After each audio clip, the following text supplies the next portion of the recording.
What's up, everybody? Welcome back to another video from the 10-7 MMA channel. And today's video is just a quick little lighthearted, fun video about the Believe You Me podcast, a moment that you guys may have missed.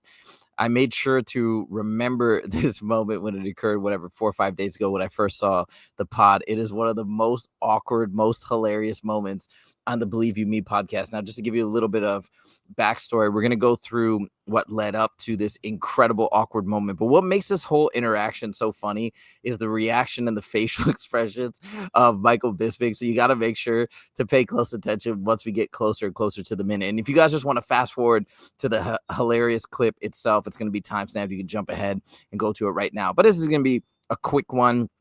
But again, just to give the backstory. So sometimes on the Believe You Me podcast, they'll obviously talk about mixed martial arts, but they'll also weave in non-MMA stories.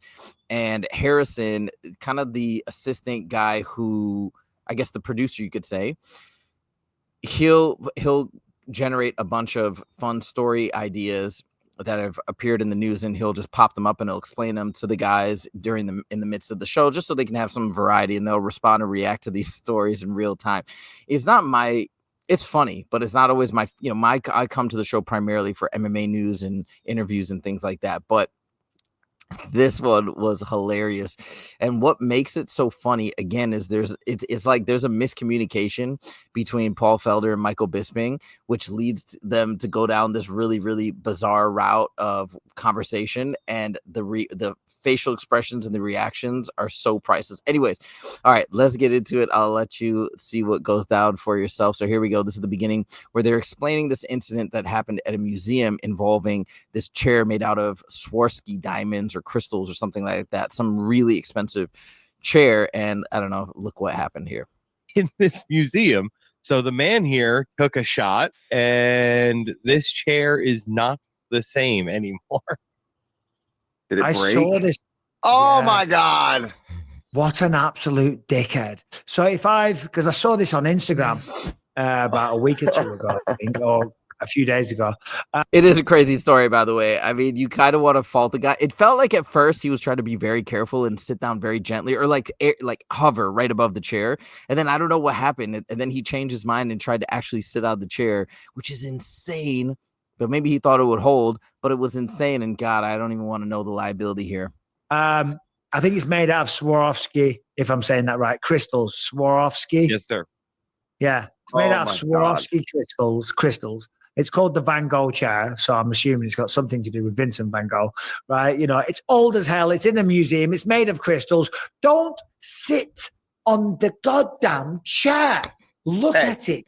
He's right. Okay. Here comes the absolute gold, the best moment, the most hilarious moment. Check this out.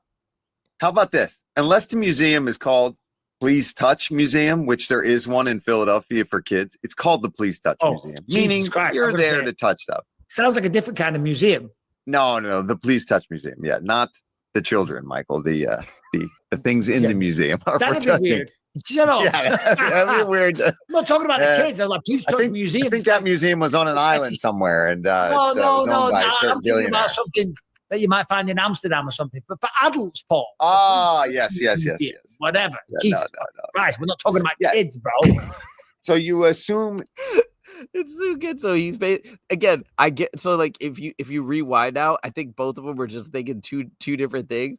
So Michael Bisping, when Paul Felder's talking about the Please Touch Museum, Michael Bisping is talking about like the red light district in Amsterdam, right? Like Please Touch for adults, and you know that whole district. Whatever. I'm not going to get into it. But anyways, and then Paul Felder misinterprets it and thinks he's talking about that, and just makes Michael Bisping so uncomfortable, because that's the last thing anybody ever wants to bring up is like a Please Touch Museum in that for whatever the heck Michael or Paul Felder thought he was saying, and it's so awkward and he gets so mad. I don't know if we're gonna play that last part one more time. It's too good.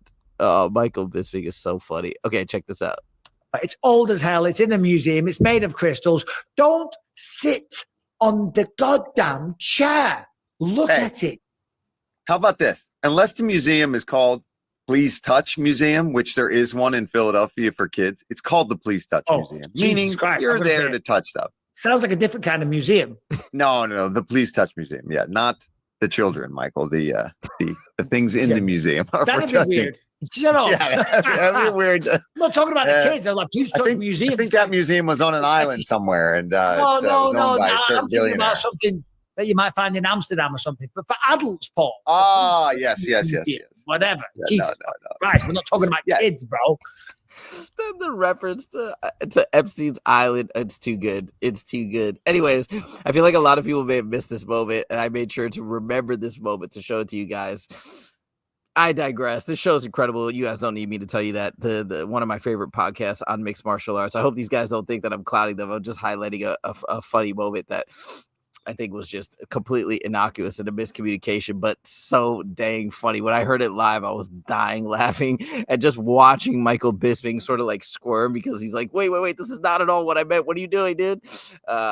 It's too good. Anyways, that's what we got for you today. Hope that brought a smile to your face. Hope you enjoyed it. Let me know what you guys think in the comments. We got tonight Khalil Roundtree going against Jamal Hill in the main event in Baku. Actually, it's happening pretty soon because of the time zone out there. So can't wait for that. Let's go. I'm sticking with my pick, even though I'm doing so with some hesitation, but I'm sticking with my pick of Khalil Roundtree. We shall see how it goes down. Thank you guys so much for joining, and we will see you in the next video. Take it easy.